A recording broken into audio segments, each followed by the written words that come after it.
महल मना रे, लाख बना ले। महल मना रे, लाख बना ले, दिल न बसा तो क्या। इश्क दा बंदिया पढ़ ले बल्ला, इश्क खुदा तेरा।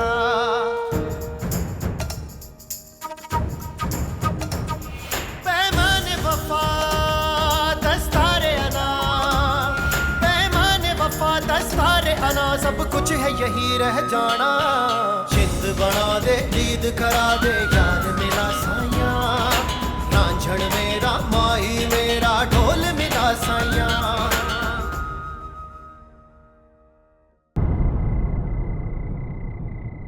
राय साहब, इलेक्शन ज्यादा दूर नहीं है, आना तो आपको मेरे डेरे पर ही पड़ेगा। अगर एक मामूली सा एएसपी हमारी मर्जी से नहीं लग सकता तो आपकी हिमायत क्यों की जाए। वो वापस आकर हमारे खिलाफ झूठे मुकदमे कर रहा है, वलीद खान के घर पर चला गया, वहां जाके उसी घर की तलाशी ले रहा है। कौन है ये? राय साहब, अगर इसका तबादला फौरी नहीं किया गया तो फिर मेरे पास भी बहुत सारे ऑप्शंस हैं। हाँ, फिर शिकायत मत कीजिएगा आप।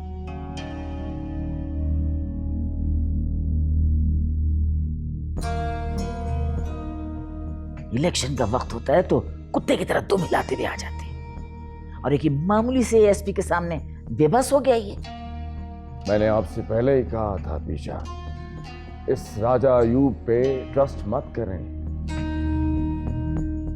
किसी अपने आदमी को इलेक्शन में खड़ा करें। लेकिन पता नहीं उस वक्त इस शख्स ने आप पे क्या जादू किया था।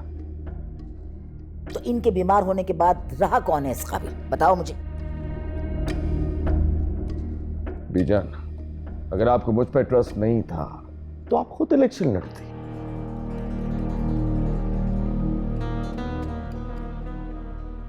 कम से कम हमें इस राजा अयूब जैसे आदमी पे आसरा तो ना करना पड़ता।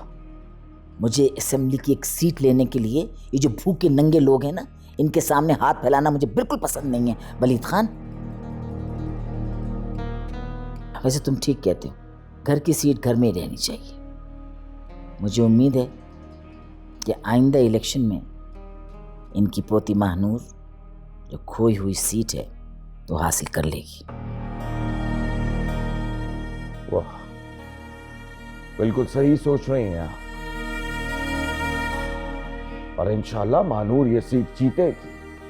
हमारी अपनी खानदान की सीट है। वाह, बड़ी लंबी उम्र है बेटा आपकी। अभी आप ही का जिक्र हुआ था। सलाम चाचा जान। वालेकुम अस्सलाम। जीती रहो महानूर।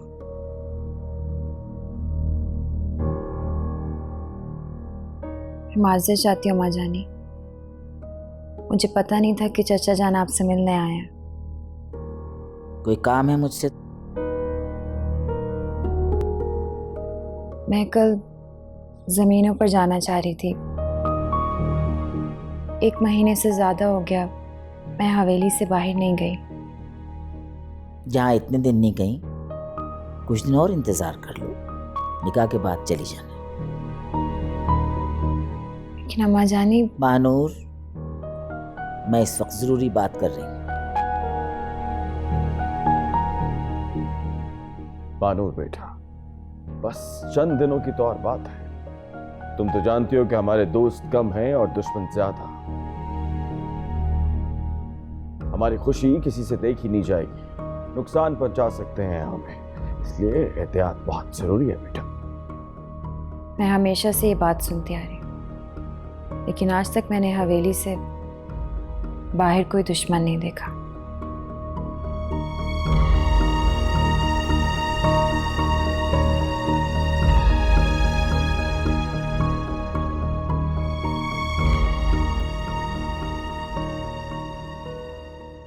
बीजान, ये क्या कह के गई है? कुछ समझ नहीं आया मुझे। अगर इतने समझदार होते तुम वलीद खान, तो खानों की गद्दी पर तुम बैठे होते।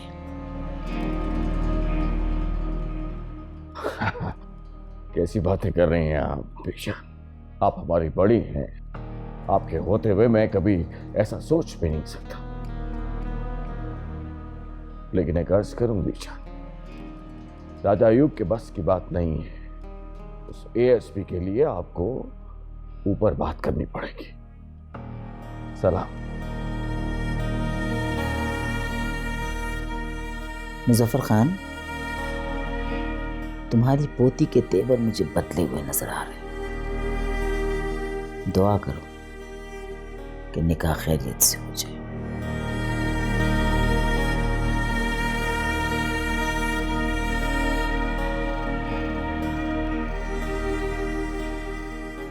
अस्सलाम वालेकुम चाचा जान।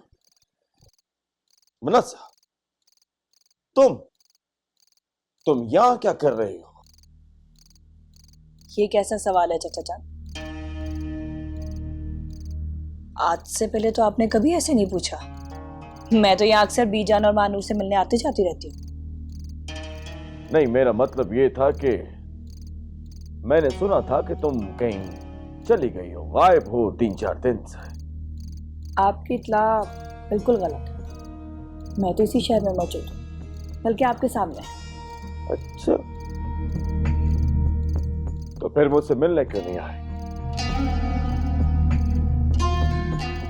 मैंने कई बार तुम्हें पैगाम भिजवाया। आबिद खान तुमसे माफी मांगने भी आया था।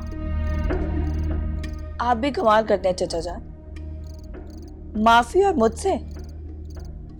मैं तो एक राह चलती लड़की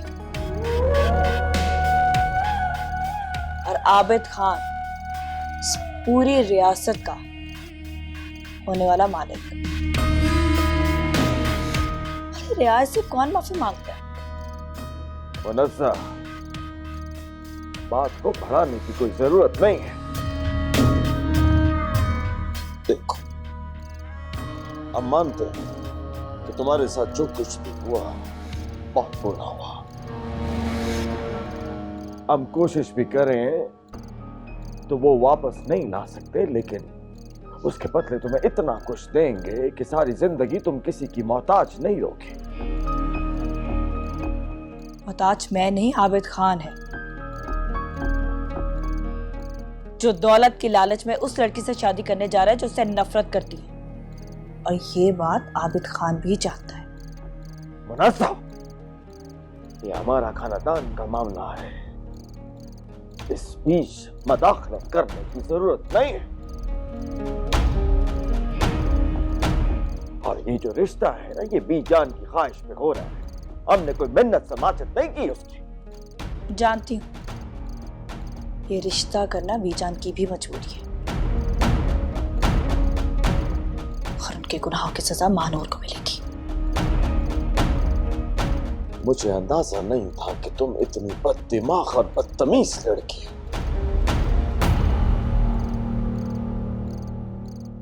एनीवेज, तुम जो कोई भी हो, जैसी भी हो, कान खोलकर मेरी एक बात सुन लो।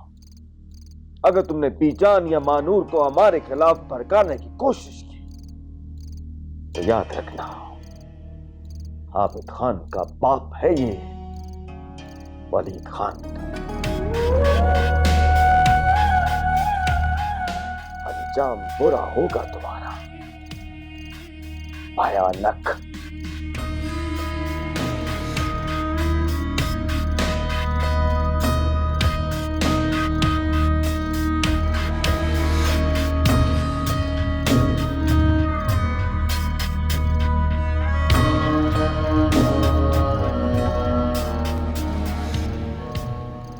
मुनस्सा, मुलाकात हुई अदील से? हाँ, रेस्टोरेंट में अदील से, यहाँ आपके होने वाले ससुर से। फजूल बातें मत करो।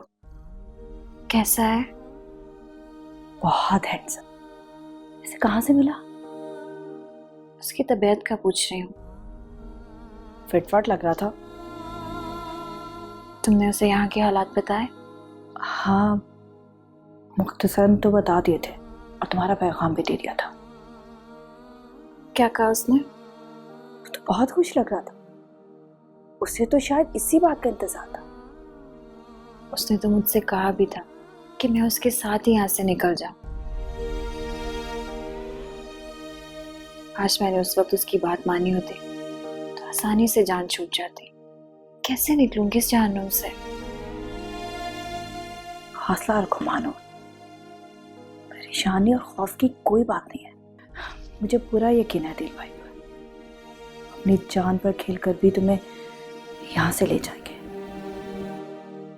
पहले तो मैं भी कंफ्यूज थी, मुझे भी डर था कि पता नहीं वो ये कर सकेंगे या नहीं, कहीं डर के पीछे तो नहीं हट जाएंगे। लेकिन वो एक बहादुर नौजवान है और तुम्हारे लिए वो कुछ भी कर सकता है। तुम बिल्कुल बेफिक्र रहो, तुम्हारा इंतखाब बिल्कुल तुम्हारी तरह बावकार और खूबसूरत है। दिल पर मुझे पूरा यकीन है, उसे थोड़ी देर मिलने के लिए अपनी जान पर खेल कर यहाँ आ जाता है। एक बार मुझे और अदिल को गुल बाबा ने देख लिया था, लेकिन फिर भी वो उनसे नहीं डरा, ना उनकी गन से ना गात से। बस उसकी यही जरूरत और बहादुरी मुझे पसंद आई। शायद अल्लाह ने इसी मकसद के लिए उसे भेजा, और अब तो मुझे पूरा यकीन हो गया है, जोड़े आसमानों पर बनते हैं। तुम बहुत दूर की सोच रही हो, अभी तो बस मुझे इस जहन्नुम से निकलना है। खुदा के बाद सिर्फ अदील ही मेरा सहारा है। खैर तुम अंदर आओ।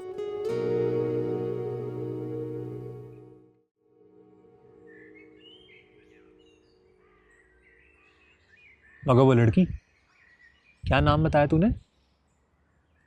मुनज़्ज़ा। हाँ, मुनज़्ज़ा। वो ऐसा कर क्यों रही है? मुझे क्या पता वैसा क्यों कर रही है, होगा कोई चक्कर। इन लोगों के ख़ानदानों में बड़ी दुश्मनियाँ भी होती हैं, हो सकता है किसी बात का बदला ले रही हो। लेकिन फिर तूने क्या सोचा? मसला तो वहीं का वहीं है, कैसा निकालेगा शहजादी को?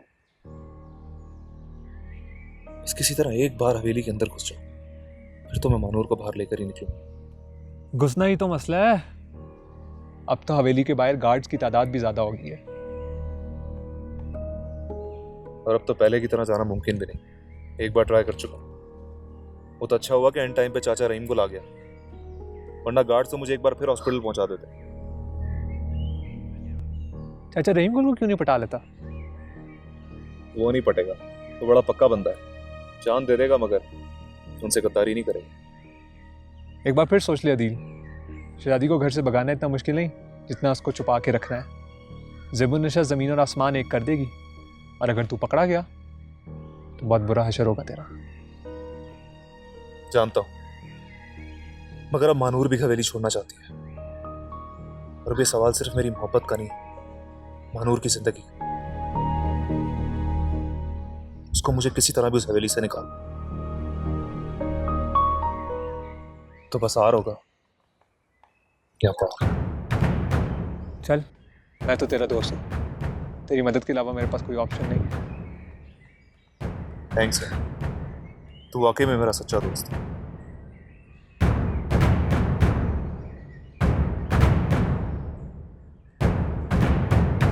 आपने बताया कि आप जिस गाड़ी में अपनी बेटी को स्कूल छोड़ने के लिए जाती हैं, उस दिन आपके शौहर वो गाड़ी ले गए क्योंकि उनका ड्राइवर नहीं आया था। जी हाँ।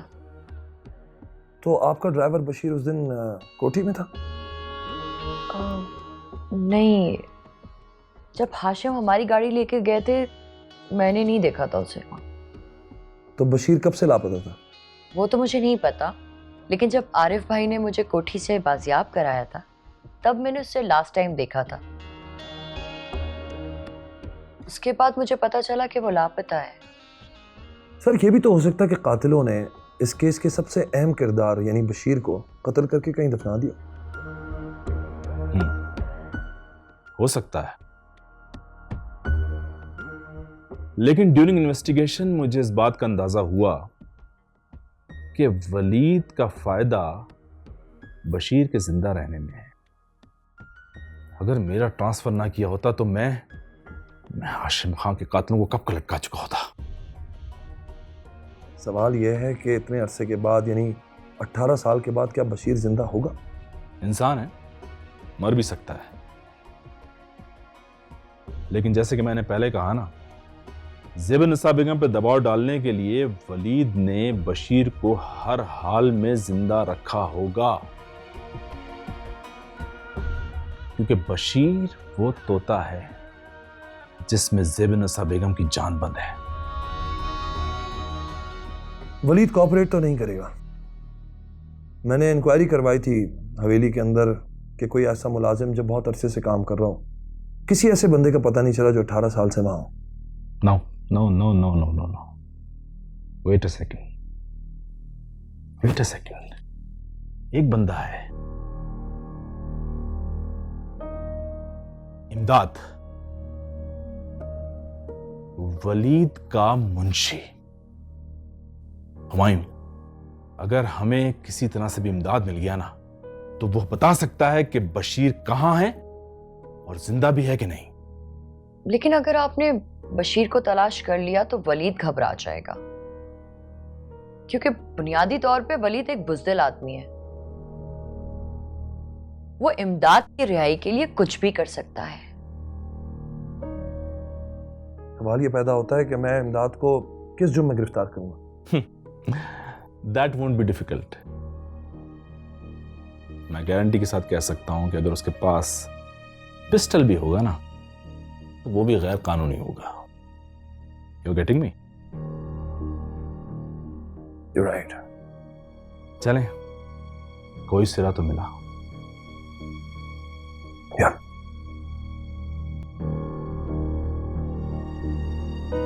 तेरा मतलब है कि तुझे एक लड़की पसंद आ गई है और उसके घर वाले जायदाद के चक्कर में उसकी शादी कहीं और करना चाहते हैं।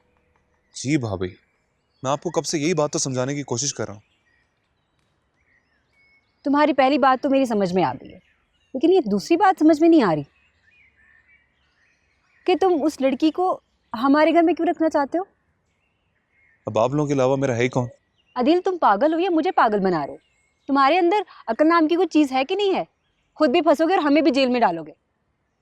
ना बाबा ना, मैं तो इस चक्कर में नहीं पड़ने वाली। लेकिन भाभी आप समझ क्यों नहीं रहे? देखो, मुझे कुछ नहीं समझना। उस लड़की को मैं इस घर में नहीं आने दूंगी।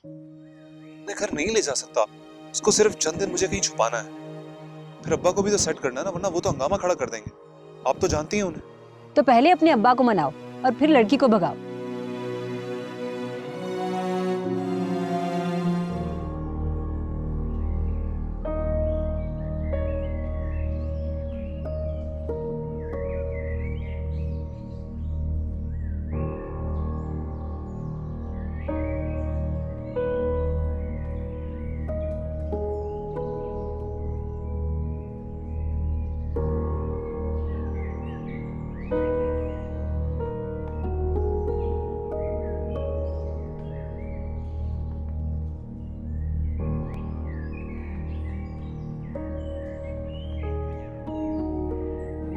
सॉरी शकील साहब,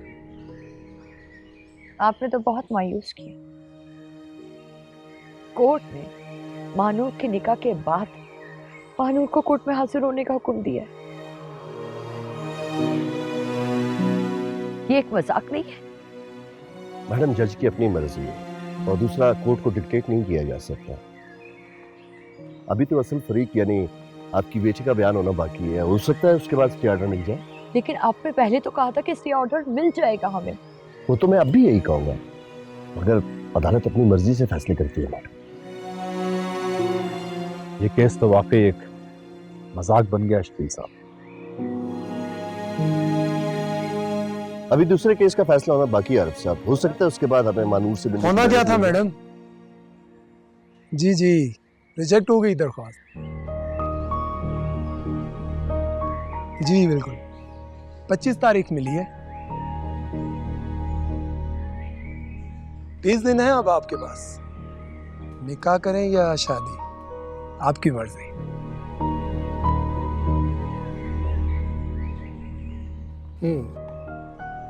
जी जरूर, हाजिर हो जाऊंगा। अल्लाह हाफिज।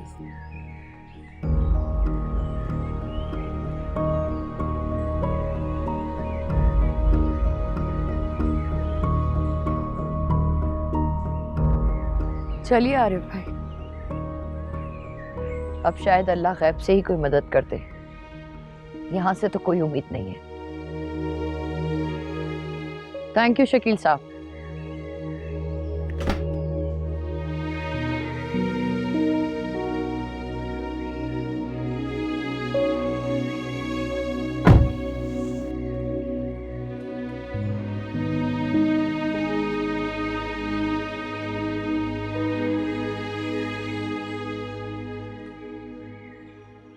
अच्छा जल्दी आजा, कब से वेट कर रही है। आजा।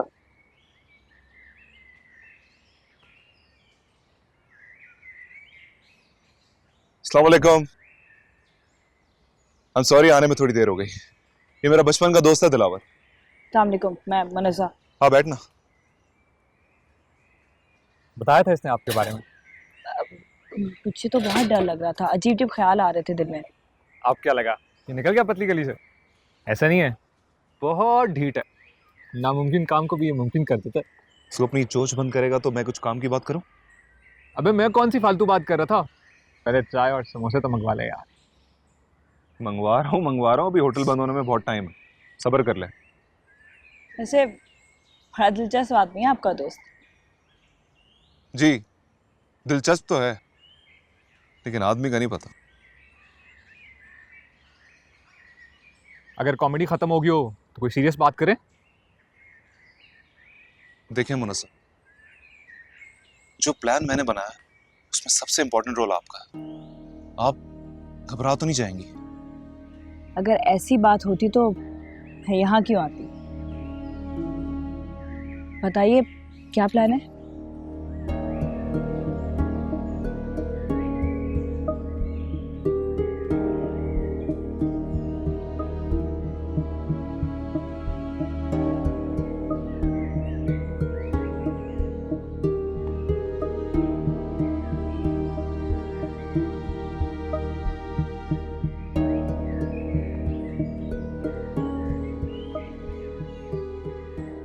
आइडिया तो अच्छा है, हवेली में दाखिल तो हो जाएंगे, लेकिन मानूर को हवेली से निकालना ज्यादा मुश्किल है। जब इतनी मुश्किलें हल हो गई हैं तो आगे भी रास्ता बन ही जाएगा। एएसपी हमायूं बहुत खतरनाक आदमी है इमदाद, और उसके पीछे बड़ी सपोर्ट भी है। अभी थोड़ा एहतियात करना पड़ेगा, बच के रहना पड़ेगा उससे।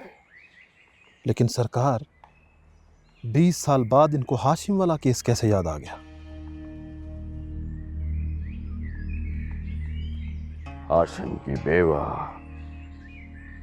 इस केस के पीछे खड़ी है। अगर उस औरत का किस्सा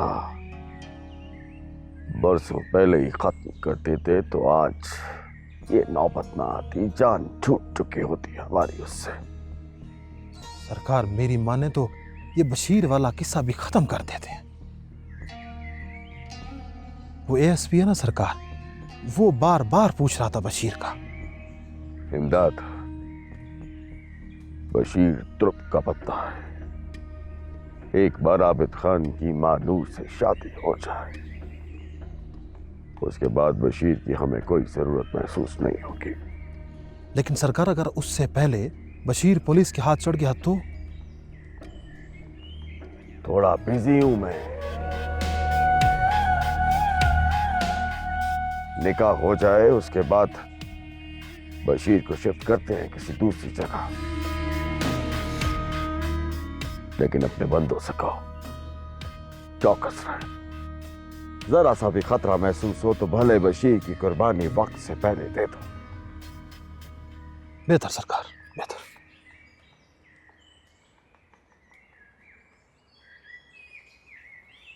अब बैठे बिठाए ये मुसीबत खड़ी हो गई, खामखा रंग में भंग पड़ गया। रंग में भंग इस मसले ने नहीं, तुम्हारे बेटे ने डाली है। उससे कहा था कि मनस्सा को काबू में रखे। वो लड़की जो कल तक आंख उठा के मुझसे बात नहीं करती थी, आज मुझे सबक पढ़ा रही थी। वो कहाँ मिल गई आपको? हवेली में। और कहा? तुम दोनों माँ बेटों ने मिलकर मेरा सारा खेल खराब कर दिया। याद रखना फरजाना, वो लड़की खामोश नहीं रहेगी। आप परेशान मत हो। उसने अभी तक मानूर या बीजान से कोई बात नहीं की होगी, क्योंकि अगर की होती तो आपको लगता है कि वो दोनों इतना खामोशी के साथ बैठी होती? यही तो परेशानी है कि वो अब तक चुप। पता नहीं क्यों उसकी खामोशी के पीछे मुझे एक तूफान पलता दिखाई दे रहा है। आप इतना ज्यादा क्यों सोच रहे हैं? वैसे भी अगर मुन्नज़ा की बात में थोड़ी सी भी सच्चाई है तो सबूत क्या है उसके पास? वो एक आजाद ख्याल लड़की है, न जाने कहां मुंह मारती फिरती होगी। और बेअक्ल औरत, तुम्हारी इन्हीं बातों ने मुन्नज़ा को भड़काया। क्या जरूरत थी जब वो हवेली आई थी उसे जलील करके हवेली से निकालने की? मौका महल देखकर बात करना न तुमने सीखा जिंदगी भर और ना ही तुम्हारा बेटा सीखेगा। क्या मुझे ये बात मालूम थी कि वो इस तरह से गले में आ जाएगी? मुझसे तो वैसे भी आबिद ने कहा था कि वो सब कुछ संभाल लेगा। हटा! आबिद खान जो अपने आप को संभाल नहीं सकता वो किसी दूसरे को क्या संभालेगा? उस लड़की ने तेरे बेटे के ऑफिस में घुसकर तेरे बेटे की ऐसी की तैसी की है। क्या उसकी इतनी मजाल? मैंने तुमसे पहले भी कहा था वो लड़की जैसे भी है हमारे खानदान की, खून है हमारा, और हम अपनी बेइज्जती जिल्लत बर्दाश्त नहीं करते। पता नहीं क्यों मुझे मुन्नज़ा की खामोशी से इतना खौफ क्यों आ रहा है?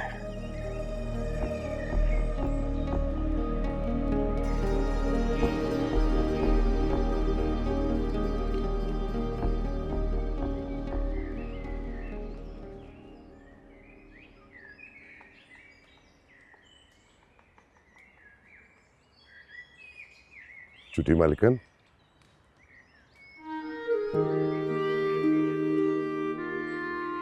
खान जी आपका नाम सुनते ही खुश हो जाते हैं। मैंने खान जी को बताया कि छुट्टी मालिकन आपको याद कर रही थी तो उस वक्त से बच्चों की तरह खुश है। एक दादू ही तो हैं जो मुझे देखकर खुश होते हैं, जो मुझे खुश देखना चाहते हैं।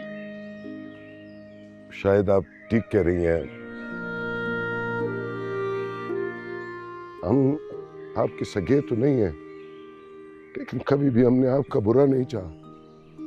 मैं जानती हूँ गुल बाबा, इसीलिए मैं आपकी इतनी इज्जत करती हूँ।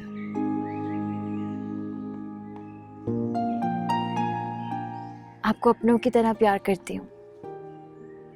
अल्लाह आपको सलामत रखे, खुश रखे आपको अल्लाह ताला। आप खान जी के साथ बात करो, मैं चाय लेके आता हूँ।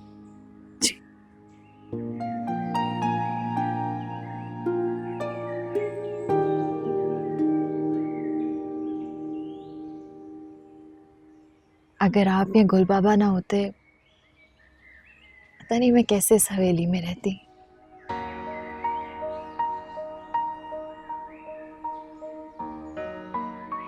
ये जो परिंदे हैं ना दादू, इनकी तरह उड़ना चाहती हूँ, आजाद होना चाहती हूँ, खुली फिजा में सांस लेना चाहती हूँ।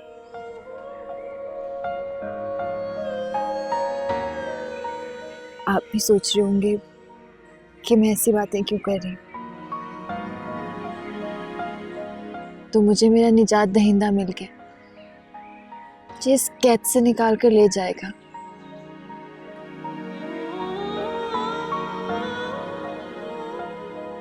मैं जा रही हूँ दादू, ये हवेली छोड़ रही हूँ। मेरे पास कोई दूसरा रास्ता नहीं है। अदील मुझे यहाँ से ले जाएगा। मैं जानती हूँ कि आप नाराज होंगे, कि मैं क्या करूँ दादू। मैं आपसे वादा करती हूँ, एक दिन इज्जत और एहतराम के साथ आऊंगी और आपको अपने साथ लेकर जाऊंगी।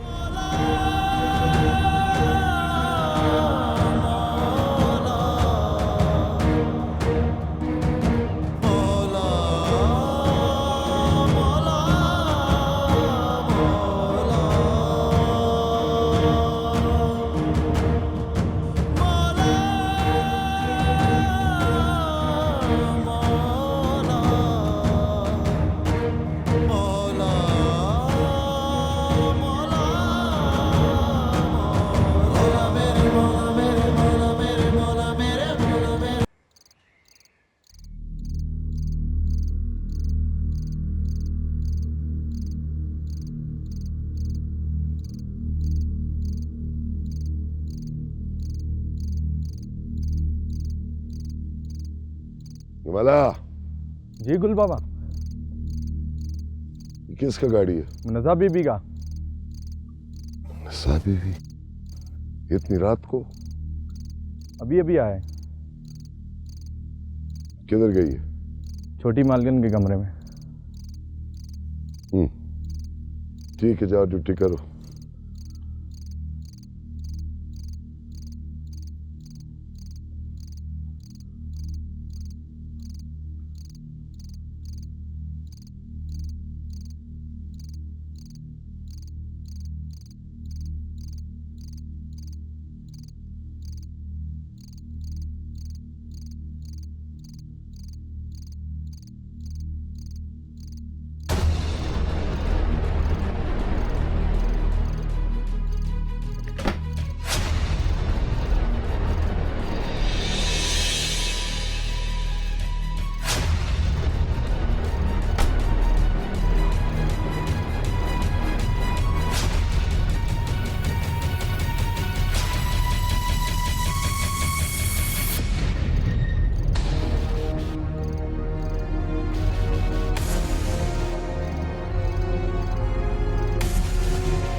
क्या कर रहे हो यहाँ पे? भाई वो गाड़ी खराब हो गई थी। ठीक है, जल्दी करो। जी तुम्हें जी। पता नहीं है यहाँ गाड़ी खड़ी करना मना है? जी जी, वो भाई को बताया, वो आ रहा है बस। ठीक है। जी भाई।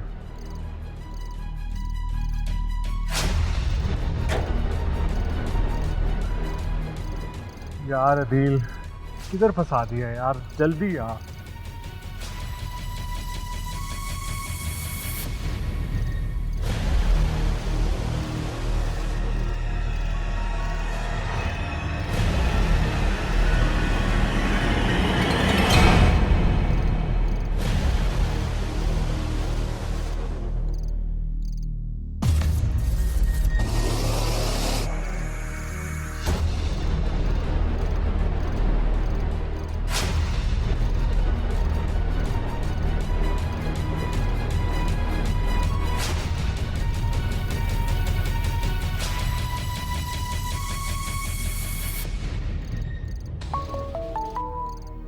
हाँ बोल अदील।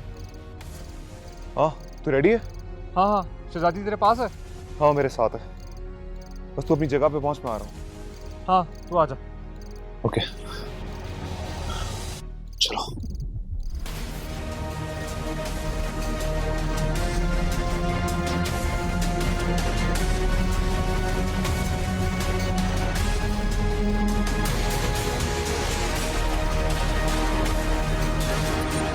चल चल चल, दिलावर जल्दी कर।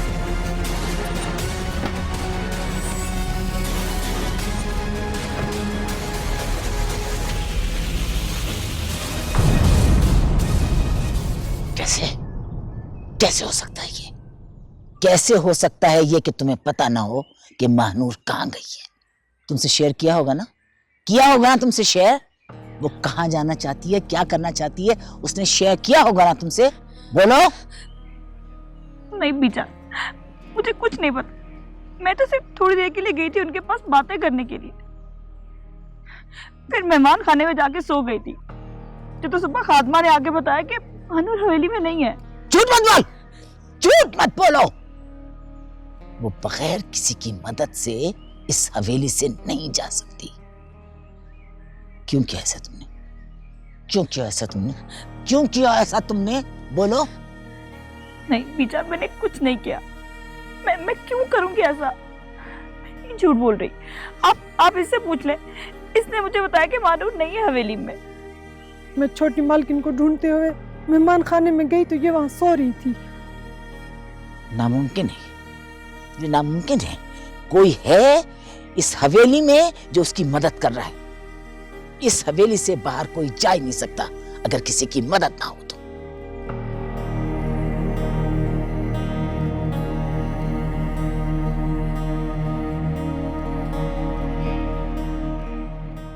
अच्छा, तो ये उस औरत का हाथ है।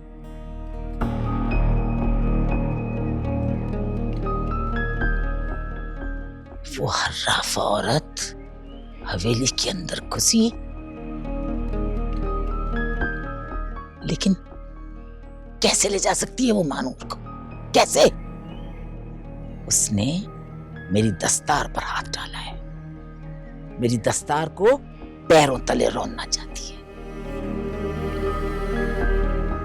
ऐसा नहीं हो सकता, ऐसा नहीं हो सकता, ऐसा नहीं होगा, नहीं होगा ऐसा, बिल्कुल नहीं, बिल्कुल नहीं।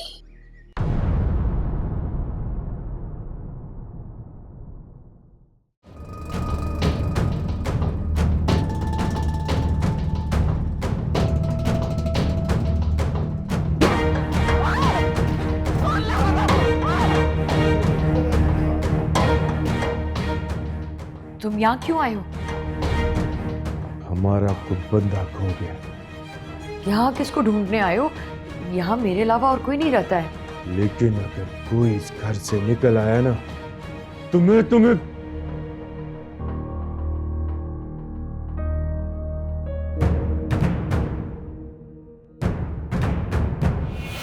महल मना रे, लाख बना ले। महल मना रे, लाख बना ले, दिल न बसा तो क्या?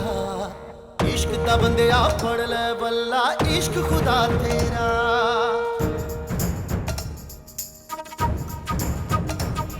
पैमाने वफा दस्तारे अना, पैमाने वफा दस्तारे अना, सब कुछ है यही रह जाना। जिंद बना दे, ईद करा दे, यार मिला साया, रांझण में